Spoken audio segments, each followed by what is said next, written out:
Hi guys, welcome back to the channel. I'm Gary and the channel is called Clueless Reacts. Now today I've been officially absolutely begged to do a piece on what if India never was a colony. Now it's by the European and personally I don't like his presentation. I'm not saying anything else is bad about him, it's just his presentation to me is creepy. He's in your face all the time. But to be fair, his work is pretty damn good. So let's go and have a look and see what would India have been if they were never a colony. And let's see how much we can blame the UK for again, because I know it's going to be a complete bombardment of the British Raj and the East India Rubber Company or whatever it was. So let's go and have a look and see. I hope you enjoy this. If you do, please subscribe, hit the like button, hit that bell. Helps the algorithm, help me grow the channel. I've not been that busy recently. I've gone back to work and other things. So let's go and have a look and see how what with India. What if India never was a colony? Right, let's get right into it.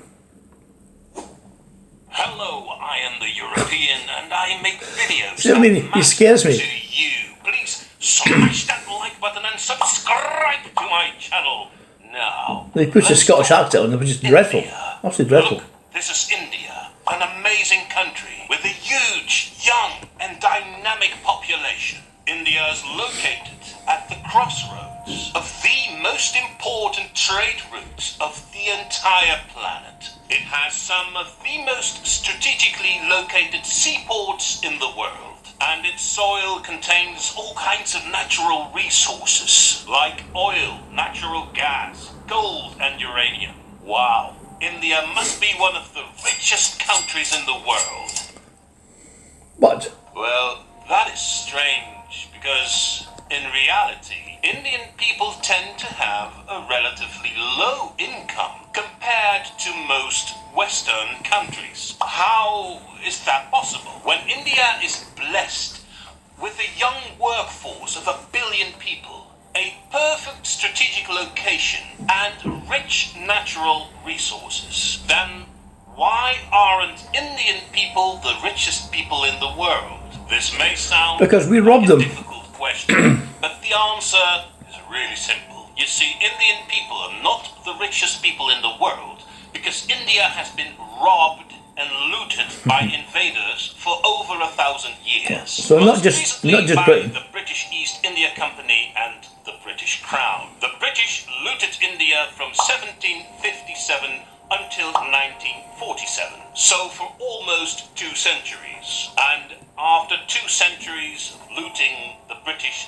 left India. And India became independent, depleted from its natural resources, its economy destroyed, its public health in a sorry state, and its administration in chaos. From the moment of its independence, India inherited a huge backlog to the rest of the world. But imagine that the British East India Company never decided to set foot on Indian soil. Imagine India never was a British colony. How would that have affected India? What consequences would that have had to the Indian economy? And what kind of economy would India have today if it wasn't looted by the British for almost 2 centuries? To find out, we have to look back at the state that India was in 1750, right before the British East India Company invaded India. Was India a poor country back then? No, it was not. In fact, in 1750, India was one of the wealthiest countries on the planet. In this graph, you can see the relative size of the major economies of the world throughout history. The graph represents the past 2,000 years, and India is represented by the orange color. It shows that India was the largest economy in the whole world for about 15 centuries. From the beginning of the 1st century until about 1500, Then China took over as the largest economy in the world. But India's economy kept about the same size as China. So looking at this from a historic point of view, India has been the most dominant economy in the world for most of the time. So in 1750, when the British East India Company set foot in India, India was the second largest economy in the world. Its share in the world economy was almost 25%. India was rich in resources, and India was the world leader in agriculture, textile manufacturing, and shipbuilding. But all of that changed after the British invasion. And this graph clearly shows that. In 1900, after 1.5 centuries of British rule, India's economy was totally destroyed, and its share of the world economy had plummeted from 25% to only 2%. The health of the Indian people was also destroyed. There's nothing new here, because everything he's saying so far, Dr. Shashi Tharoor said in the famous address in the Oxford Union a few years ago. So this guy is getting second-hand information or first-hand information, but it's certainly nothing new. He's giving over more information than Dr. Tharoor did, and I don't like his presentation. He's in your face. I don't like the face-to-face composition of his presentations. But hey, let's go have a look and see.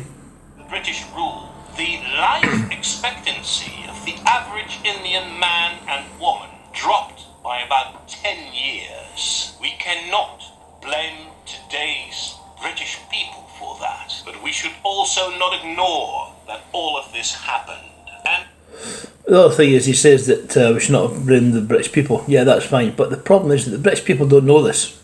We've not been taught, as I said in Dr. Tharoor's presentation, we've not been taught of how bad the UK actually was when they colonised places. So we colonised lots of places, and we treated everyone just as bad. So India is not on its own. We colonised the West Indies, we colonised Australia, New Zealand, who are now thriving fantastically well after independence, as is India. So it's nothing new. So yeah, see if he's going to come up with some more facts and figures. especially, we should not romanticize the image of colonization as if Britain's invasion of India was somehow helpful to India. It was not. Unfortunately, some people indeed say that British colonization of India was some sort of blessing. They say the British developed India. The British brought their governance and I don't think so. engineering to India, which gave India benefits like railroads and modern buildings. Well, let me tell you what that is. That is total nonsense. It's complete rubbish. You think the British East India Company built railroads in India to help the Indian people? No, of not course at all. not. The British East India Company, they built railroads in India so that they could steal the Indian treasures and resources. Of course. Put them on trains and bring them to the Indian seaport. Why would Great Britain do anything for another country? All they wanted to do is make as much money as possible. And this is where the Great Britain came from, you know. Because we had colonised so many countries, we were at one point the masters of the world. And now it's a very, very sad shadow, but it's still a shadow. So I don't know why we did that, whose idea that all this was, this looting and pillaging, the stealing, the colonisation, but yeah, it's there's a lot to be said for what this guy is saying, but again, it's nothing new. From there on, India's valuable resources were brought to Britain or sold to the rest of the world. Of course, the British didn't want to be seen as ordinary thieves, so they first collected taxes from the Indian people, and from the tax money the British stole from the Indian people, They bought the goods. they bought spices, tea, Yeah. and silk from the Indian people. As if the they're doing them a British big favour. used the same principle to steal coal, iron, and timber from India, which the British needed to facilitate the Industrial Revolution back in Britain. Yes, indeed. Britain's Industrial Revolution was powered by resources from India. So no, Britain did not develop India. India developed Yeah, Britain. which is true. Then, It's is true. it possible to put a price tag on all the damage that Britain did to India? Well, Another thing that you didn't mention was the textiles. You touched on it briefly, but what happened was in those days, India was a huge exporter of cotton and threads, indeed all woven goods. So when UK took over, what did they do? They came and they broke down all the Indian looms, and they took all the knowledge that the Indians had, and they took it back to UK. Now, for some reason, instead of being a producer, it became just a bystander in textiles. They were actually buying stuff from the UK, which is absolutely abhorrent, ridiculous. And I actually worked in the industry for a little while, and we used to get our manufacturing stuff from India and Pakistan. So it would come across on ships and dock in our local ports, which made no sense. It must have been far more expensive to do that than actually get things made in India. But this was the economy, the Great Britain economy, shocking. Columbia University in New York tried just that. Columbia University estimates that over the entire period of 2 centuries of British rule in India, Britain has taken 45 trillion US dollars worth of assets and resources from India. Yeah, that's a bit of money. I did not say 45 million. I did not say 45 billion. I said 45 trillion US dollars.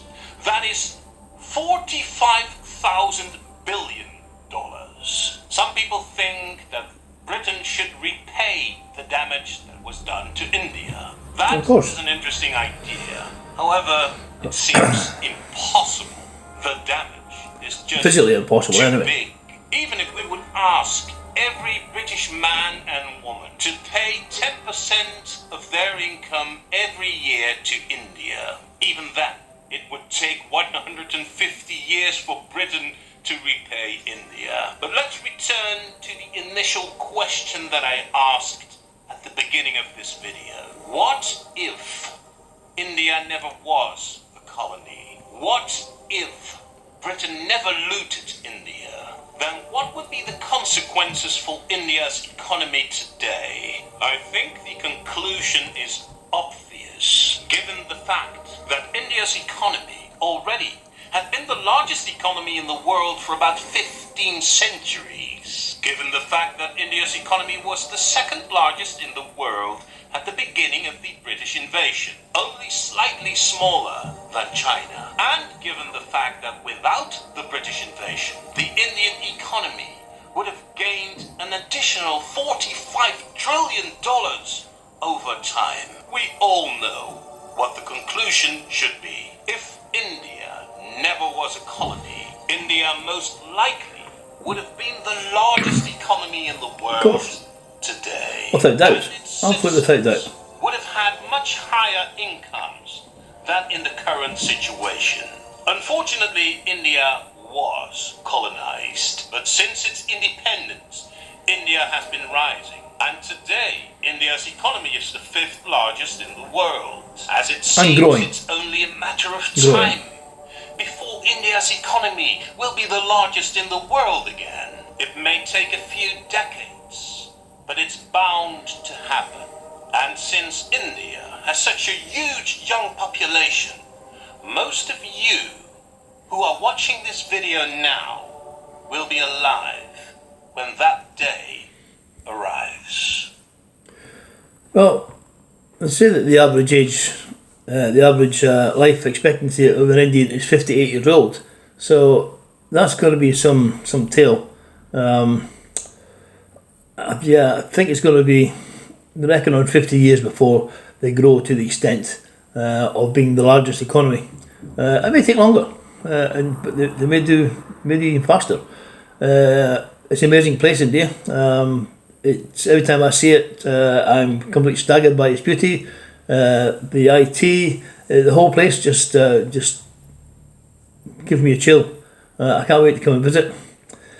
So, if you like this presentation, I'm not keen on this guy at all. I don't like his in-your-face presentation. I don't like the way he talks. Maybe it's for foreign people, I'm not sure. But personally, I just don't like his presentation. So, but if you like my presentation, that's more to the point.